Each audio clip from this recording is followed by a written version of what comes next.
a nossa discussão sobre testes de hipóteses.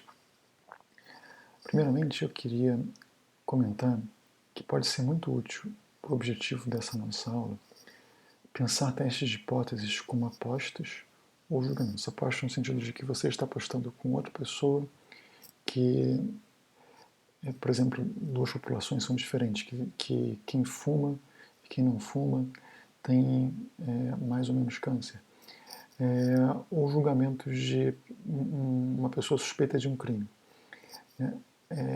E talvez o julgamento até para o que a gente vai fazer aqui seja um pouco mais útil no primeiro momento, porque ele ajuda a gente a pensar no ponto de partida do julgamento, que usualmente na justiça é de que as pessoas são assumidas inocentes.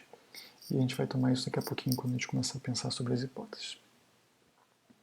Então, nessa aula a gente vai trabalhar basicamente com um exemplo, que é de um estudo em que foram avaliados os pesos de bebês ao nascimento e comparados os pesos desses bebês de mães fumantes e mães não fumantes.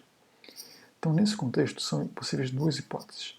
A primeira é de que não existe associação entre tabagismo materno e peso do bebê, e a segunda é que existe associação. Então, quando eu estou falando aqui em termos de associação, eu quero dizer em termos de frequência, que o peso nas crianças cujas mães são tabagistas é semelhante ao peso das mães das crianças que não são tabagistas.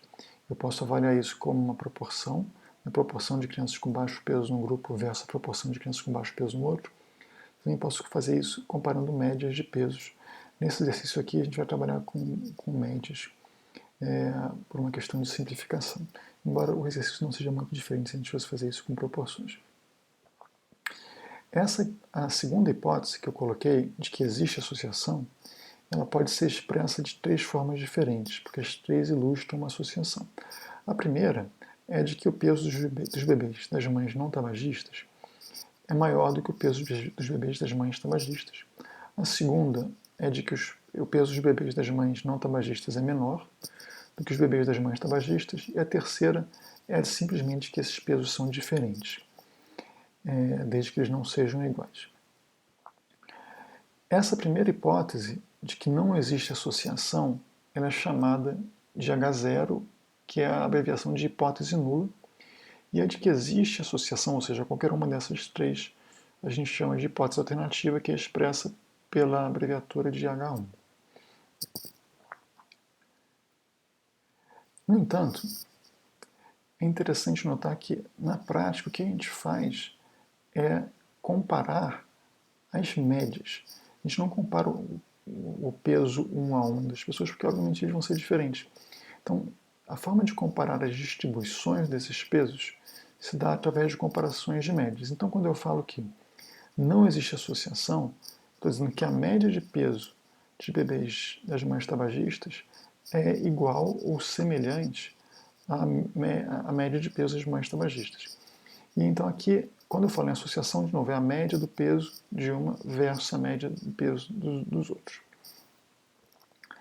É ainda importante pensar isso de uma outra forma, lembrando da questão da variabilidade amostral.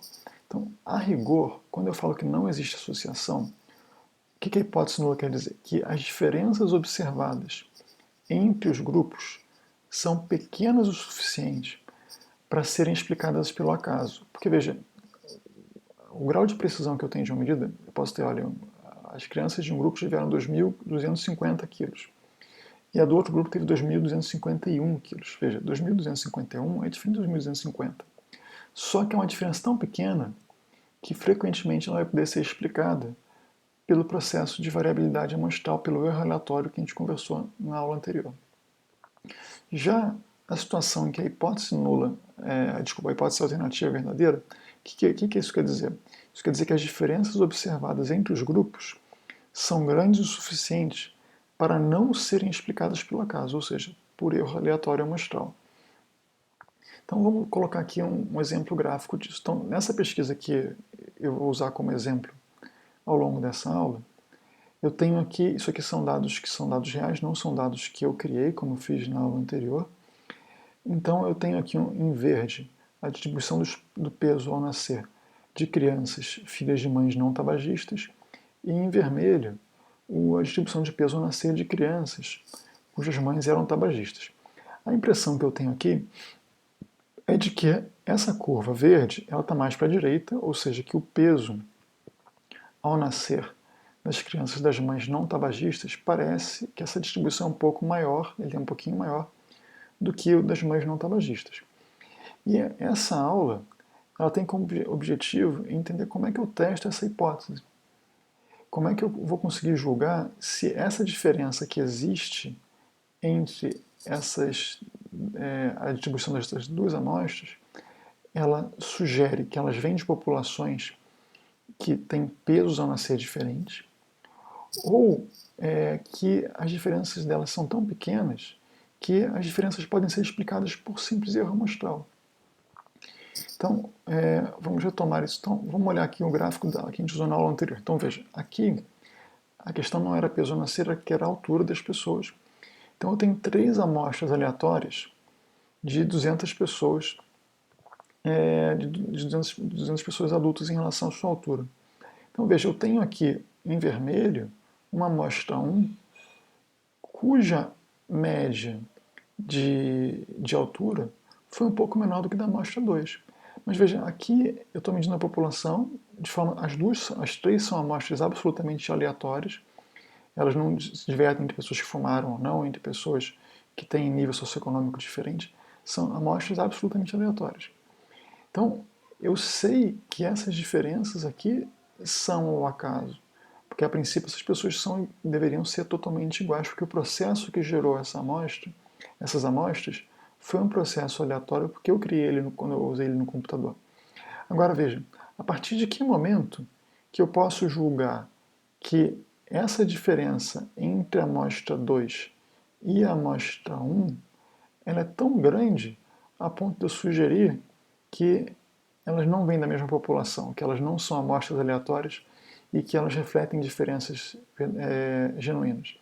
Então, isso tem a ver com como que eu vou olhar essa amostra de peso de crianças de mães tabagistas em vermelho e essa amostra de crianças de mães não tabagistas em verde, e tentar determinar se a diferença que existe entre elas é maior do que eu esperaria pelo simples acaso de erro amostral, como observei nesse gráfico aqui, em que eu sei já de base que as diferenças são ao acaso.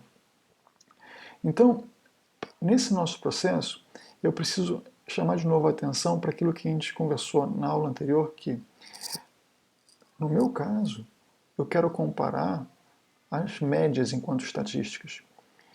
Se eu vou comparar médias de peso ao nascer de bebês com mães não tabagistas e a média de peso ao nascer de bebês de mães tabagistas, eu estou lidando com a distribuição de médias e não com a distribuição dos indivíduos.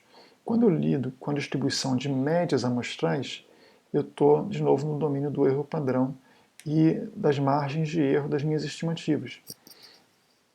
Então, vamos colocar isso aqui numa visão. Então, veja.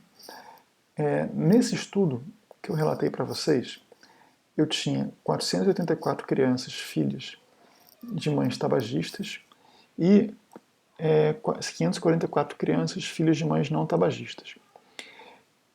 A média dos filhos das mães não tabagistas era de 3.480, e desvio padrão de 485. Nos filhos das mães tabagistas, a média foi de 3.235 gramas, e desvio padrão de 513. Então aqui eu tenho o gráfico da distribuição das médias que eu fiz usando o valor da média e o erro padrão. E na hora que eu inseri isso no software, ele fez aqui em vermelho a distribuição, distribuição das médias do peso ao nascer dos filhos de mães tabagistas, e aqui a distribuição das médias, de novo, não dos indivíduos, das médias de peso ao nascer dos filhos das mães não tabagistas. Se eu pego agora e mudo o meu tamanho amostral, então no meu estudo original eu tinha 434 aqui e 544 do outro lado. Agora eu coloquei 100 aqui e 100 do outro lado. Eu mantive todo o resto igual.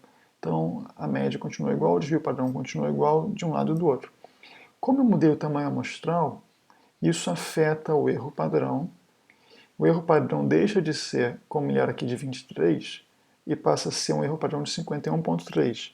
E aqui o erro padrão deixa de ser de 20,7 e vira um erro padrão de 48,5. O que torna essas distribuições menos afuniladas e começa a causar uma pequena superposição entre elas, embora eu reconheça facilmente, visualmente, que elas estão bastante afastadas ainda.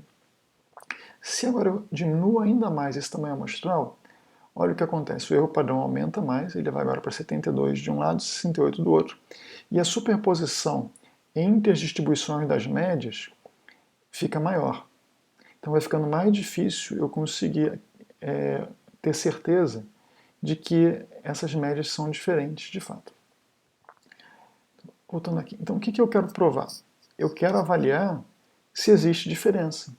E se essa diferença entre essas distribuições aqui, aqui e aqui, elas são grandes o suficiente para que eu consiga, para que eu refute a hipótese nula, ou seja, se elas são grandes o suficiente para que eu consiga ter clareza de que elas ocorreram ao acaso, por simples erros amostral, ou não, se elas são grandes o suficiente para que eu acredite que elas não ocorreram por erro amostral, que exista sim um processo de diferença entre as amostras que reflitam populações diferentes. Na medida em que eu teria, então, uma população maior de crianças filhas de mães tabagistas que têm um peso sistematicamente menor e de mães, filhas de mães não tabagistas que têm um peso sistematicamente maior. E aí estimar essa possibilidade ao acaso é a tarefa do teste de hipótese. Então, qual é a forma mais simples de operacionalizar o teste de hipótese? A forma mais simples de fazer isso é fazer o cálculo da diferença entre os pesos. Então, a minha hipótese alternativa seria de que a média do peso de bebês das mães tabagistas menos a média do peso dos bebês das mães não tabagistas seria diferente de zero. E a hipótese nula seria que essa diferença, a média dos pesos dos bebês das mães tabagistas menos a média do peso dos bebês das mães não tabagistas seria igual a zero. Então, aqui nesse gráfico, o que eu fiz? Eu fiz exatamente isso. Então, o que isso quer dizer? É como se eu pegasse aqui essa distribuição de médias, tá bom? Aqui. Então, para cada pontinho dessa, eu venho aqui, o primeiro pontinho daqui, eu subtraio do primeiro pontinho daqui. Então, aqui a média daqui, eu subtraio da média daqui. E eu vou fazendo isso para cada pontinho da minha curva. E aí, o que eu faço quando eu faço isso? Aqui eu fiz isso para essa curva daqui especificamente. Então, o que acontece? Eu crio uma outra curva, e o que essa curva mostra é a diferença das distribuições das médias. Então eu criei aqui uma outra curva, então a gente vê que essa curva tem um pico em, deve ser menos 200 e pouco, tá? Então deve estar em torno de menos 250, aqui está menos 300, e aqui está, nessa linha tracejada eu tenho zero. Então isso daqui seria a curva da diferença que eu observei, e aqui está a linha em que, se eu cruzasse ela, eu teria, se essa linha estivesse aqui no meio, eu estaria entendendo que essa minha curva, ela engloba a ausência de diferença. Quer dizer, ou seja, ela engloba o zero, que é a medida da ausência de diferença. E isso parece bastante intuitivo para a gente. Só que agora eu preciso pedir para vocês muita atenção, para vocês apertem os cintos. Por quê? Porque eu acredito que isso estava fazendo algum sentido, quer dizer, eu espero muito isso. Mas agora a gente vai fazer uma guinada, que é como se eu desse um cavalinho de pau, tá bom? E esse é o momento que as coisas frequentemente ficam muito confusas para todo mundo, porque isso daqui, até aqui, eu consigo seguir uma linha de raciocínio, e agora a gente vai pegar, fazer um cavalo de pau e voltar atrás. E frequentemente a partir daqui as coisas ficam mais confusas do que elas já estavam. Tá? E isso, se isso acontecer, é que vocês são pessoas normais. Então, qual que é o motivo do cavalo de pau que eu vou fazer? Que esse exercício daqui, que eu fiz, ele é um exercício que está centrado na observação da diferença. Ele não está centrado na observação, numa teoria do que seria a distribuição da ausência de diferença. Então, qual que é a grande questão? A questão é que o padrão que a ciência usa atualmente, ele não é o padrão de testar a hipótese alternativa. Inclusive porque existem um monte de hipóteses alternativas. O padrão da ciência envolve testar a hipótese nula. E isso, para todo mundo, quando ouve isso pela primeira vez, é extremamente confuso. Inclusive porque o motivo disso, ele é um motivo filosófico, é um motivo epistemológico. Epistemologia é a ciência do conhecimento, né? A filosofia do conhecimento. Epistemologia é a filosofia do conhecimento. Então, na epistemologia, existe uma questão que é o seguinte, que ela diz que, a rigor, não é possível provar uma teoria, porque então você observou você fez um conjunto de observações e você fez uma teoria. Veja, você não consegue provar que a teoria está certa. Você consegue mostrar que a teoria é consistente com um grupo de observações que você fez. Mas sempre é possível que no futuro surja uma observação que contrarie totalmente a sua teoria e prove que ela não se aplica sempre. Então, embora eu não consiga, se isso não está totalmente claro, vamos ver se os exemplos daqui a pouquinho vão fazer isso ficar claro. Então, por exemplo, eu não consigo provar uma teoria, e isso é uma questão da filosofia da ciência. Mas eu consigo refutar uma teoria quando eu demonstro a existência de uma situação ou de uma observação que contradiz alguma coisa que seria predita pela teoria. Então, isso é baseado na epistemologia numa coisa que se chama da abordagem da conjectura e refutação, que foi proposta por um filósofo da ciência no século passado chamado Popper, que afirmava que a ciência progride por eliminação. Então, então aqui vamos colocar um exemplo aqui. Por exemplo, uma teoria bem boba, né, de que em que povos antigos podem ter isso. Olha, existe uma associação entre o galo e o nascer do sol, porque o galo canta e isso tem a ver com o horário mais ou menos em que o sol nasce. Tem inclusive histórias de mitologia de que é o canto dos pássaros que chama o sol, que são histórias muito bonitas e que a gente conta para as crianças. Os índios brasileiros, por exemplo, têm uma história assim. Agora, eu posso refutar isso facilmente, por exemplo, se eu pego e mato o galo. Você pega, mata o galo e o sol continua nascendo. E você mostra que você refutou a teoria de que é o canto daquele galo que você tinha que causar isso. Você não consegue refutar que é de todos os galos, porque seria que matar todos os galos, que seria uma tarefa mais difícil, obviamente. O que gera um certo problema aqui. Outro exemplo pode ser, por exemplo, um cientista que deseja provar que a 100 graus Celsius é a temperatura de ebulição da água. E ele pode testar isso centenas de vezes aqui em nível do mar, do lado de fora da casa dele, e ele vai fazer 100 vezes esse experimento e todas as 100 vezes vai ferver a água na mesma hora. Agora, na hora que ele vai para um lugar de alta altitude, onde a pressão atmosférica é menor, a temperatura de ebulição da água muda. E é só na hora em que ele sai daquele contexto que seria refutada a teoria que ele tinha de que em toda situação a água entraria em ebulição a 100 graus.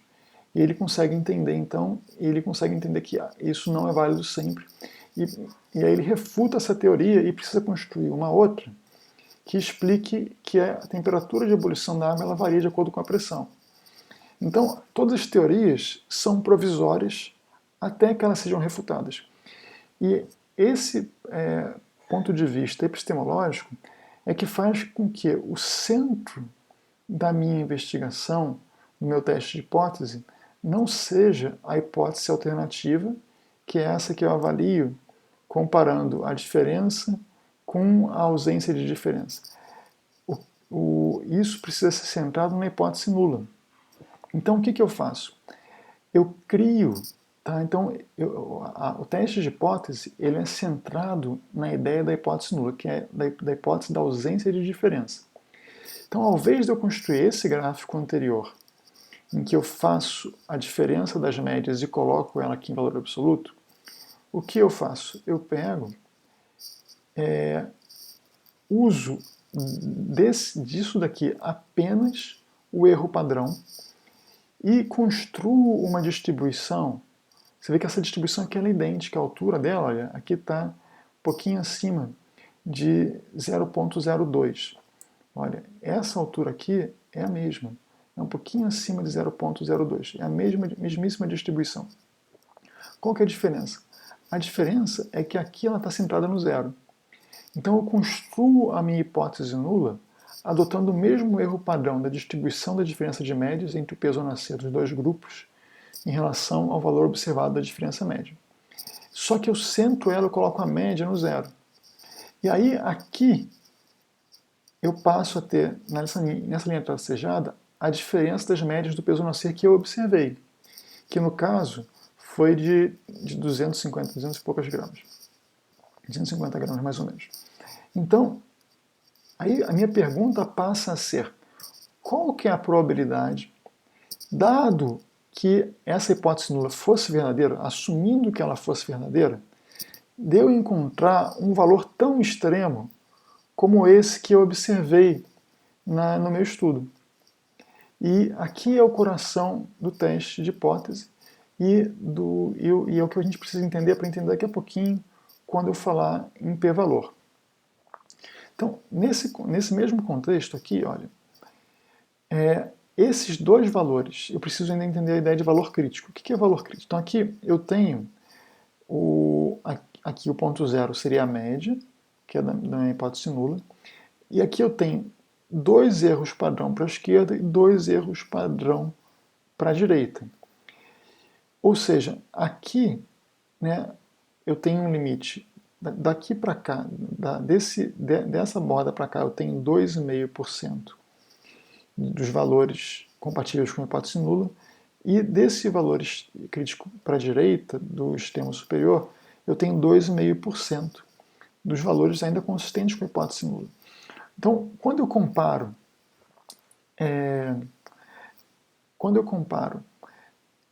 esse meu valor observado da diferença das médias de peso ao nascer, eu observo que ele está muito fora desse limite inferior de 2,5%, e ele também não está para cá. Então, o valor crítico é esse valor que delimita uma probabilidade menor que 5%, isso é como ele é feito normalmente. Eu pego num teste como esse que a gente está falando, que eu quero ver se a diferença simplesmente se é diferente de zero, ou seja, ele pode estar de qualquer lado, eu separo ele em 2,5% para um lado, 2,5% para o outro, os dois 2,5%, um mais o outro dá 5%. Então, quando o valor que eu observei ele está fora desse intervalo aqui de 95% da frequência da hipótese nula, eu digo que eu refutei a hipótese nula, porque eu encontrei um valor que era tão extremo que ele não é compatível com a hipótese nula e que tem a ver com a ideia que eu te trouxe antes, que era de que eu consigo refutar uma teoria. Então a teoria, o modelo que eu estou refutando aqui, é o da hipótese nula. Tá? Agora, aqui em cima, veja, eu tinha, para aquele meu tamanho amostral inicial de 400 e poucas crianças, de mães fumantes e 500 e poucas crianças de mães não fumantes. Se agora, olhem só, o meu tamanho amostral em cada grupo fosse 100 crianças, que era essa situação aqui. Tá? Nessa situação, o meu gráfico aqui, olha, ele se torna mais largo porque o meu erro padrão é maior e o intervalo de variabilidade da distribuição da hipótese nula acaba sendo maior. Então, nessa situação, ainda assim com amostra de 100 crianças em cada grupo, eu tenho que o valor observado ele está muito distante, né, ele está para baixo desse limite aqui de 2,5% de probabilidade. Agora, então de novo eu refuto a hipótese nula, rejeito a hipótese nula. Agora, se eu diminuísse o tamanho amostral mais ainda, e chegasse a 32 crianças, olha o que acontece. De repente, a minha observação, de que uma diferença de menos 250 e pouquinho, ela passa a estar dentro do intervalo que é delimitado pelos meus valores críticos. E aí, nesse caso, eu não sou capaz de rejeitar a hipótese nula. E então eu não posso refutar essa hipótese. Então eu não posso afirmar categoricamente que elas são que os pesos, as médias desses pesos das crianças, das mães tabagistas e não tabagistas, que eles são diferentes. Espero que até aqui as coisas estejam mais claras, tá bom? Eu vou parar aqui agora e na sequência eu volto com os testes, explicando a ideia de teste bicaudal e teste unicaudal, tá bom?